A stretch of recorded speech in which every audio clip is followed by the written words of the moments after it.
Hi, this is Dr. Roy Kim, your favorite Dr. Kim. You may be asking yourself, what is the exact procedure or procedures I need for a facelift? Let me break it down for you in terms of anatomy and what I think as a plastic surgeon, and hopefully this will help you. Typically, we think about upper, middle, and lower thirds. We do break up the face into the upper third anatomic area, middle third, and lower third. The upper third is really consisting of the forehead, hairline, scalp, the eyebrows, as well as the eyes. The middle third, I usually think about just the nose and the cheek.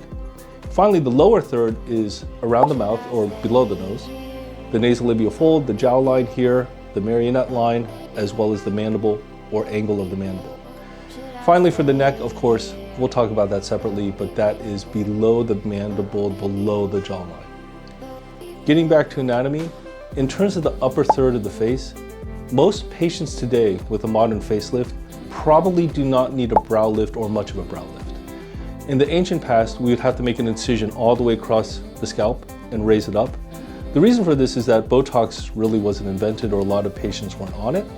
They had more sun damage and loose skin. A lot of patients today do get Botox and Botox regularly, and so I don't think that they necessarily need a large open incision. They may need an endoscopic brow lift where you make small incisions in the scalp area to lift up the brow and reposition it. A lot of patients also need an incision in the temporal area, that's known as a temporal brow lift, where you have a small incision about 1.5 to 2 inches long, and you can actually change the brow position from an incision up here. So those are two of the more modern and I think better options for most patients. Regarding the eyes, you may need an eyelid lift, also known as a blepharoplasty. In the distant past, we would just really reposition the structures underneath the eyelid skin and really focus on the skin only. Today, of course, we're doing all those things, but we can actually give you fat grafting, which will help if you have hollow eyes or if you have a prominent groove, not just the bag under the eye, but the line of the bag under the eye, also known as the nasal jugal groove or tear trough ligament. Just doing surgery and repositioning structures around that area typically isn't enough, which is why you need fat grafting to that site. Regarding the middle cheek or middle third, the cheek is the main focus. And as we age, your cheek baby fat, which is prominent here, starts to flatten and also drop.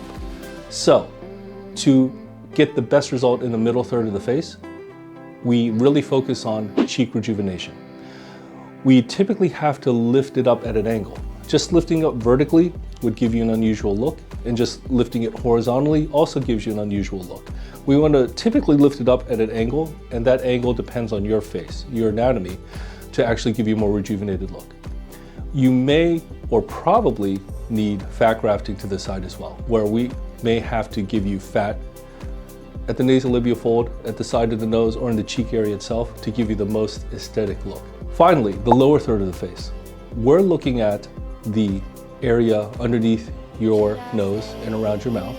So not only the nasolabial fold, but the jowline here, as well as loose skin, which is what most people call jowling, and to give you a sharp mandible, a sharp jawline across the entire bone area, along with the angle here, this area right here at where the masseter muscles are.